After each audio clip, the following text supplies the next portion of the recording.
Hello bachcho, let's read the question.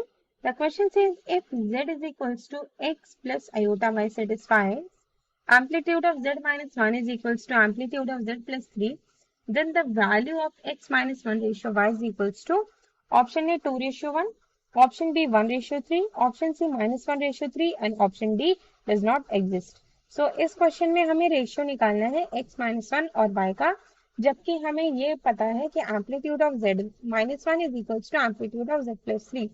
सो हमारा की concept होगा कि सबसे पहले हमें एम्पलीट्यूड निकालना है z माइनस 1 का और z प्लस 3 का, फिर उसके बाद हमें उसी से हमारा ये रेशियो आ जाएगा. So let's start the question. So सबसे पहले z इज इक्वल्स टू होता है x plus i y. So हम क्या करेंगे, हम सबसे पहले z माइनस 1 और z प्लस 3 की वैल्यू निकालेंगे. So z minus 1 is equals to x plus iy minus 1. Real part एक तरफ और इमेजनरी पार्ट एक तरफ. So x minus 1 plus iota y. Similarly, z plus 3 is equals to x plus iy plus 3. So ये हो जाएगा x plus 3 plus iota y. अब हम निकालेंगे amplitude of z minus 1 and amplitude of z plus 3. So amplitude of z minus 1 होगा tan inverse real part imaginary part upon में real part. So imaginary part है z और real part है x minus 1.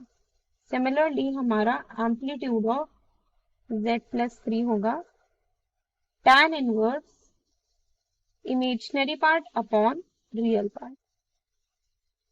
सो ये हमारा आ गया amplitude of z minus 1 और amplitude of z plus 3. अब जो स्टेटमेंट क्वेश्चन में गिवन है वो है amplitude of z minus 1 is equals to amplitude of z plus 3. So अब इसको फर्दर आगे सॉल्व करते हैं. सो हमने निकाली थी एम्पलीट्यूड ऑफ z माइनस 1 की वैल्यू थी tan inverse y upon x minus 1. Similarly tan inverse y upon y upon x plus 3.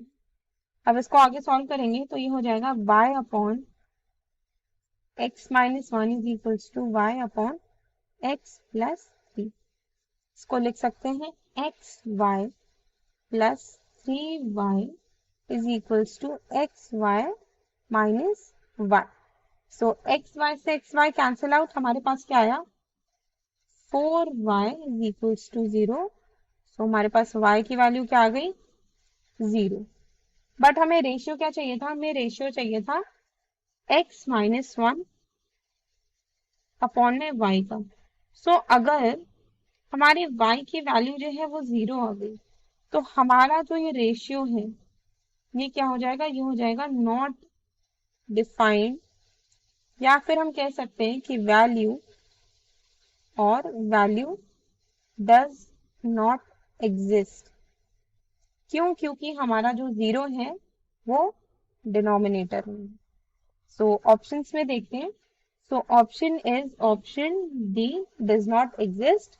So the most suitable answer for this question is option D does not exist. Hope you understood it well. Best of luck.